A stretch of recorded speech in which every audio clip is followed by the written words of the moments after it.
Salut, c'est Mike. Aujourd'hui une petite vidéo très importante sur les strings, donc les chaînes de caractères. Tu vas voir qu'il y a beaucoup de petites subtilités à connaître. Allez, c'est parti. Look at my swag, look at that bag, ain't that jewelry? Yeah. Look at my house, look at my spouse, ain't that jewelry? Yeah. Look at my bitch. Alors, les strings. Comment déclare-t-on une string en JavaScript? Bon, bah c'est très simple. Hein, tu vois, tu déclares avec le mot-clé var.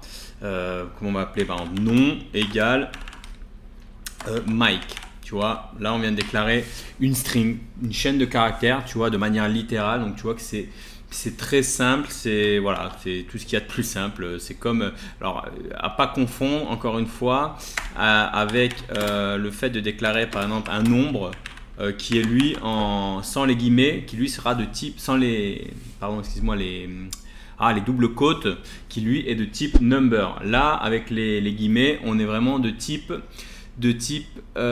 string. Donc voilà, qu'est-ce que je voulais dire d'autre? Donc tu peux déclarer avec les doubles quotes, tu peux déclarer avec les simple quotes comme ça. Par exemple, tu peux mettre Mike aussi, donc ça fonctionne très bien. Depuis je crois ES6 tu peux faire des sauts de ligne, je crois, en utilisant le backquote comme ça. Ils sont où ces backquotes? Voilà, c'est le Alt 7 normalement si tu es sur un clavier classique PC Windows. Et là du coup ce que tu peux faire, tu peux mettre par exemple ceci et la suite une chaîne de caractères. Voilà, je sais pas si tu vois. Donc là j'ai pu faire des sauts de ligne et le compilateur il bug pas avec ça, il s'y reconnaît, tandis que tu pouvais pas faire ça avant avec les, tu vois, avec les doubles quotes et simples quotes. Donc ça c'est une petite subtilité qui est pas mal à connaître. Donc si jamais tu as des sauts de ligne à intégrer directement dans ton code, c'est possible avec cette syntaxe. Ce que tu peux faire aussi, tu peux mettre, là on a mis des caractères on va dire européens, mais tu pourrais très bien mettre, tiens j'avais un petit exemple là de code, hop, tiens tu pourrais très bien mettre des caractères comme ça. Oups, quoique là ça marche pas, j'aurais dû plutôt mettre var, je vais l'appeler UTF parce que ça vient de l'UTF-8, hop, égale, voilà. Tu vois que là j'ai mis tout un tas de caractères, tu vois, donc là tu as du Java, je crois que c'est du chinois, tu as eu le petit tilde d'espagnol, tu peux mettre ça, je sais pas trop ce que c'est d'ailleurs, là c'est de l'arabe, du portugais, du cyrillique, du grec je crois, ou enfin je sais pas, du chinois, du thaïlandais, enfin du coup tu as un peu tout un tas de tout ce qui est possible en fait. Je crois que c'est dans le domaine de tout ce qui est dans, c'est de l'Unicode, je crois que c'est de l'UTF-8 ou de l'UTF-16 à vérifier, donc je vérifierai ça et je te dirai, mais je pense que c'est de l'UTF-16. Donc JavaScript supporte tout un tas de caractères de la table UTF-16 on va dire. Donc ça c'était une petite chose que je voulais te montrer. Ensuite, ce que je voulais te montrer, donc ça c'est une notion importante. Alors c'est marrant, beaucoup de débutants ont peur avec ce mot. Alors je vais sortir un mot qui va te faire peur, c'est le mot concaténation. Donc quand tu entends le mot concaténation, souvent tu as beaucoup de débutants qui se barrent en courant en se disant waouh, concaténation c'est un truc de fou. Non, je te rassure, la concaténation c'est juste le fait de rassembler, de coller deux chaînes de caractères l'une avec l'autre. Par exemple ici j'avais mis nom Mike et là la variable A c'est Mike. Si je veux coller les deux en mettant une chaîne qui s'appelle Mike, et ça s'appelle une concaténation. Donc il n'y a rien d'extraordinaire, c'est juste le mot qui est un peu barbare, mais il n'y a rien de foufou là-dedans.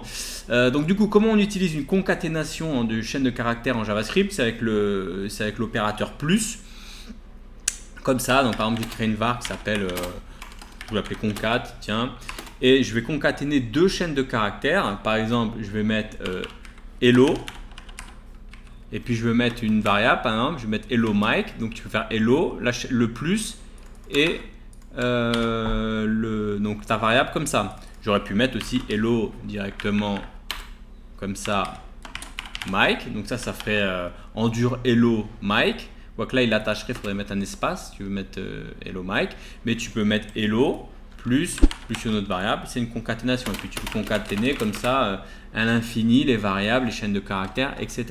Donc les concaténations c'est tout simple. D'ailleurs je vais te le loguer, tu vas voir, console log, qu'est-ce que ça nous donne? Pourquoi je l'ai appelé conac, je vais l'appeler concat, j'ai du mal, concat, voilà. Donc, qu'est-ce que ça donne une concaténation? Tu vois bien que ça donne hello Mike. C'est vraiment tout simple. Alors, il y a aussi une autre manière de concaténer qui est valable depuis ES6. C'est, je vais l'appeler concat2. Alors là, c'est en utilisant, comme on a vu ici, les backcodes là. Ça marche que avec les backcodes comme ça. Là, tu fais hello et tu peux rajouter en utilisant un $, donc dollar accolade. Et là, tu peux mettre ta variable. Donc par exemple, non. Hop, non, comme ça. Et là, ça revient au même. Donc ça peut être utile. Attends, j'ai oublié. Hop. Ça peut être utile. Putain, je peux écrire non, NOM. Voilà. Donc là, ça va faire la même chose. C'est une autre manière de.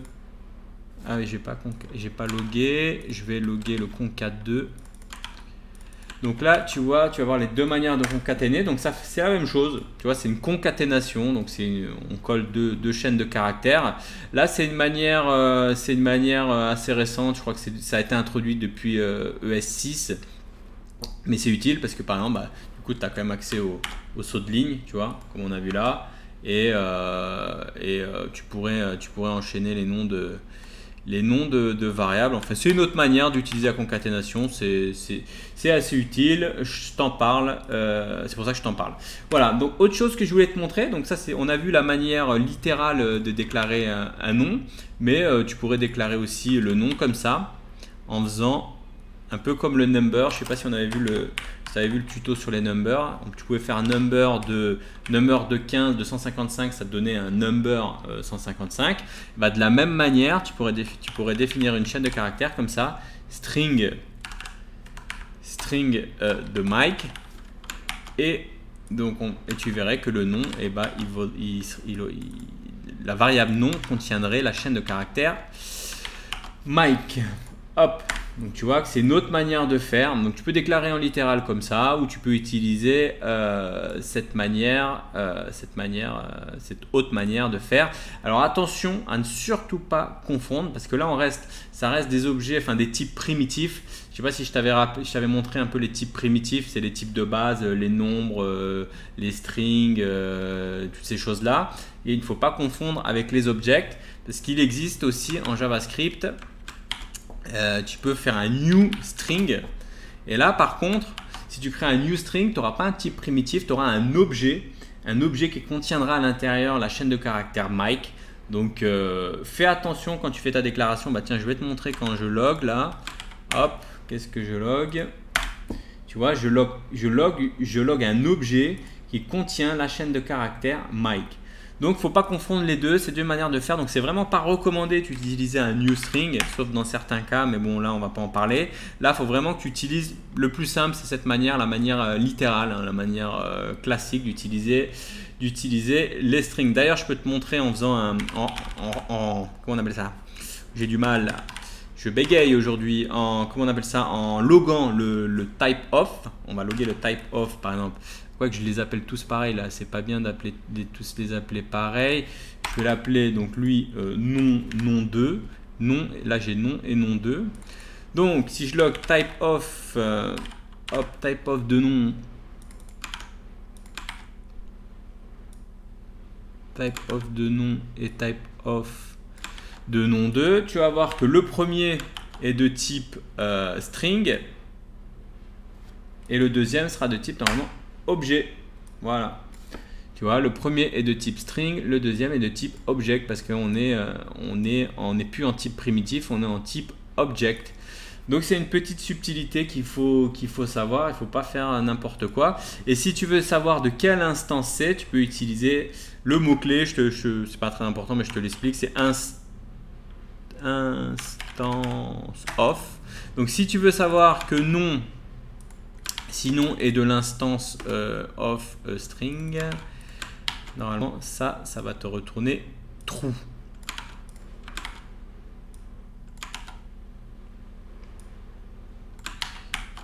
Est-ce que nom2 est de type object string? Il va te dire oui. Voilà. Par contre, ça ne fonctionne pas avec les types primitifs. Si je te montre non, alors je vais le tester. D'ailleurs, je ne suis pas sûr de ce que je dis. Je vais le tester en live avec toi. Est-ce que non est de instance of string avec Est-ce que ça marche ça?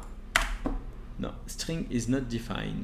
Donc en fait, tu vois, instance of, ça te permet de, ça te retourne true ou false pour te dire est-ce que cette variable est de tel type d'instance. Mais ça fonctionne que pour les objets là. Quand tu as new, donc pour les new date, new string, etc. Ça fonctionne pas pour les types primitifs. Donc c'était une petite aparté, ça n'a rien à voir avec les strings et les chaînes de caractères, mais je voulais t'en montrer, je voulais te le montrer. Fais attention aux strings primitifs et aux new strings qui sont des objets. Et pour savoir exactement ta variable, elle est de quel type, tu peux utiliser type of ou instance of pour vérifier si ta variable est de tel type d'instance. Donc je pars un peu loin là dans les explications, on s'égare par rapport à string, mais bon voilà, grosso modo je voulais te montrer ça. Il y a plein de fonctions aussi, plein de méthodes qui sont utiles sur les chaînes de caractères. Je vais t'en parler un peu. Par exemple, je vais créer une chaîne qui s'appelle str égale. On va créer une chaîne, je vais l'appeler hello. Hello, par exemple, je suis Mike Coder. Voilà, par exemple, tu vois. Et tu as tout un tas de fonctionnalités qui sont assez intéressantes. Par exemple, tu as une qui est très connue qui s'appelle charat. str.charat, voilà, ça veut dire donne-moi le caractère à telle position. Par exemple, si je te dis charat 0, bah, je vais le loguer là. Hop, moi je vais le loguer directement, console.log. Hop, dans les logs ça commence à être le bordel, donc je vais les loguer clairement. Donc charat 0, il me retourne H. Pourquoi? Parce qu'effectivement la position est 0, ici j'ai H. Si je demande à la position 10, qu'est-ce qu'on aura? On aura le I, c'est ça le U. On est où? 10 1, 2, 3, 4, 5, on est ici, voilà. Donc ça c'est une méthode qui te permet de retourner le caractère à un index bien particulier. Qu'est-ce qu'on a d'autre aussi? Si j'utilise, tu peux faire un peu l'équivalent, c'est-à-dire par exemple, tu dis donne-moi, donc là on a dit donne-moi le caractère à tel index, mais tu peux lui dire aussi à quel index, tu peux lui poser la question en quelque sorte, retourne-moi l'index de telle chaîne de caractères. Par exemple, bah ça tu utilises index of. Donc par exemple, si je fais str.index of, je sais pas, par exemple le L. Le L ici, tiens, ça tombe bien parce qu'il y a deux L. Et bah index of, en fait, ça veut dire retourne-moi le premier et pas n'importe quel, comment dire, dès que tu trouves le premier L en partant de la gauche, tu me donnes son index. Donc normalement là, il devrait nous retourner 0, 1, 2. On va le loguer tout de suite. On va le loguer tout de suite. Tu vas voir que il va nous retourner. Hop, tu vois qu'il nous retourne bien 2. Index of L, c'est 2. Si je te dis index of, on va faire un autre par exemple, tu peux mettre un mot entier. Hein. Par exemple, si je mets Mike, ici vu que j'ai Mike Coder, et ben il va te mettre l'index là où ça commence. Donc normalement, ça va être à combien ça? Tu vois, à 14. Mike, si je veux mettre Mike. Donc ça veut dire que au 14e index, il y a le mot, le mot Mike. Donc ça c'est très utile, ça s'utilise beaucoup. Donc là tu as vu qu'on a utilisé donc index of, c'est pour te donner l'index du premier, mais tu as aussi un autre truc qui s'appelle last index of. Et au lieu de te retourner le premier ici pour le L, et ben il te retourne le dernier. Bah, par exemple, tu vois que tac, donc last index of, ça s'écrit comme ça, last index of. Donc il va nous retourner quoi? Hop, je vais mettre ici, last index of. Et là, tu vois qu'il ne retourne plus 2 mais 3. Tu vois, au début, il nous retournait 2. Index of, ça te retourne l'index 2. Et last index of, ça te retourne le troisième puisque c'est celui-là ici. Donc ça, c'est des fonctions assez basiques. Tu en as beaucoup d'autres qui sont, tu peux aller voir la doc JavaScript là-dessus. Là, je te montre les principales, celles que tu vas utiliser, on va dire, dans 90% des cas. T'as aussi ce qui est très utile, c'est le replace, c'est pour remplacer des chaînes de caractères ou des caractères. Par exemple, je pourrais faire str.replace, et là je vais replacer quoi? Par exemple, my coder, je vais remplacer le mot-clé coder par, je sais pas moi, Surfer par exemple, Mike Surfer. Et là, normalement, si je log ça, console.log, il va te remplacer le mot-clé codeur par Surfer. Et normalement, ça va te mettre Hello, je suis Mike Surfer. On va voir si ça marche. Tu vois qu'ici, tu as remplacé le mot-clé codeur par Surfer. Et tu vois qu'en bas, il y a écrit Hello, je suis Mike Surfer. Donc voilà les principales fonctionnalités. Qu'est-ce que je pourrais rajouter? Oui, il y a aussi Split qui est pas mal. Alors Split, ça c'est vraiment utile. Ça s'utilise, moi j'utilise beaucoup. Ça te permet en fait de te prendre ta chaîne de caractères, de la découper et de la mettre dans un tableau, dans un array. Ça veut dire que par exemple, tu définis un délimiteur, par exemple tous les espaces, tous les virgules ou peu importe. Tu coupes tous les mots et tu les mets dans un tableau.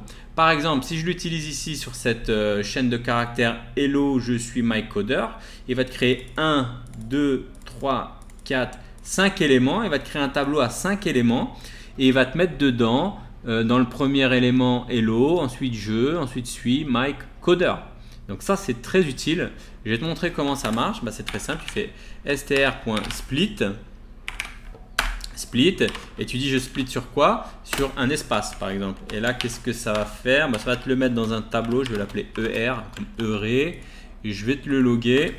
Hop, console.log de ER AR. Qu'est-ce que ça nous donne ça? Tiens, tu vois qu'il a découpé. Donc là on a un tableau, là on a un array, on a 5 éléments dans l'array et il y a marqué Hello, je suis Mike Coder. Et il te met même la longueur, donc 5 c'est normal, c'est un array. Et tu vois qu'on a mis en fonction de ce délimiteur là. Donc ça s'utilise très souvent, mais moi je sais que j'utilise par exemple, parfois tu n'as pas envie de manipuler des arrays ou tu as une API qui te retourne une chaîne de caractères avec des ID, des choses comme ça. Tu pourrais avoir des trucs, par exemple, souvent tu vois des choses, on te dit ouais, bah, je t'envoie une liste d'ID, par exemple, je sais pas moi, 1/5/10/40, enfin peu importe, tu vois, des nombres comme ça, tu vois. Et tu l'as en chaîne de caractères, c'est plus simple à manipuler sur des API ou sur des fichiers texte ou autre, enfin peu importe. Et hop, tu le convertis comme ça.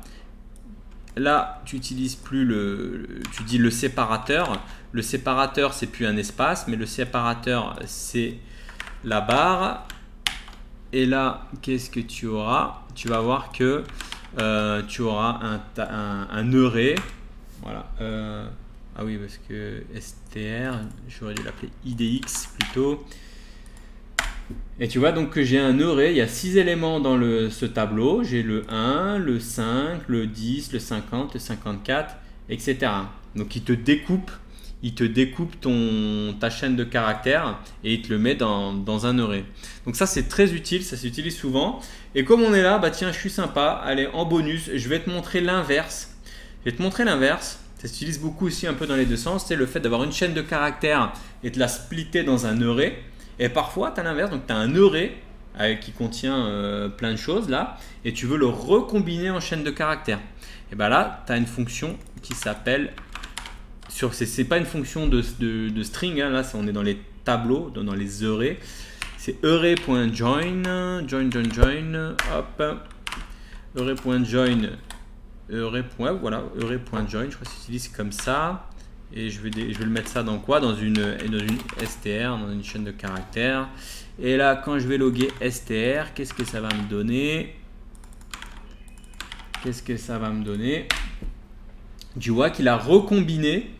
Tu vois, il a recombiné ton tableau là. Il y avait tous les comment on appelle ça? Il y avait tous les éléments de ton tableau et il te les a recombinés en une chaîne de caractères. Donc là, il t'a mis une virgule. Je pense que c'est le truc par défaut. Mais tu pourrais dire non, mets pas une virgule pour séparer, mais une flèche par exemple. Tiens, on va mettre une flèche comme ça pour s'amuser. Tu vois, une flèche dans les deux sens. Et comme séparateur, tu vois, il va te mettre ça. Ou tu peux mettre, je sais pas, un tiret, tu vois, par exemple, je dis n'importe quoi, un tiret. Tu mets un tiret entre chaque élément. Ou tu peux remettre ta barre latérale comme on avait mis plus haut. Comme ça, tu reviens en mode comme au début. Donc du coup comme ça c'est très utile, tu vois, tu peux passer de chaîne de caractères à tableau via chaîne de caractères en utilisant, comme on a vu ici, un séparateur. Ça se fait beaucoup, donc c'est quelque chose à connaître. Voilà, on a fait le tour des chaînes de caractères, donc des strings en JavaScript. Alors là, on a fait un petit tour rapide. N'hésite pas à aller voir la doc MSDN, il y a énormément de choses là-dessus, il y a beaucoup plus de méthodes, mais là sinon ce serait un tuto qui durait très longtemps. Là je t'ai repris les bases. Tu peux faire énormément de choses avec les strings en JavaScript, hein. Tu peux faire énormément de choses. Tu peux télécharger, n'hésite pas, hein, je te mettrai le code en dessous, tu peux le télécharger, tu peux le modifier, le bidouiller, etc. Il n'y a pas de souci de ce côté-là. Voilà, on arrive à la fin de ce tuto. N'hésite pas à mettre un petit pouce bleu, à mettre des commentaires si tu as des questions, ou même à rejoindre le groupe Facebook ou Discord, hein. On discute beaucoup de choses concernant le code, JavaScript, tout ça sur ces réseaux, on va dire. Voilà, n'hésite pas à t'abonner à la chaîne. Moi je te dis à bientôt pour une prochaine vidéo. Salut. Look at my swag, look at that bag, ain't that jewelry? Yeah. Look at my house, look at my spouse, ain't that jewelry? Yeah. Look at my bitch, look at my whip, ain't that jewelry? Yeah. Look at my swag, look at that bag, ain't that jewelry?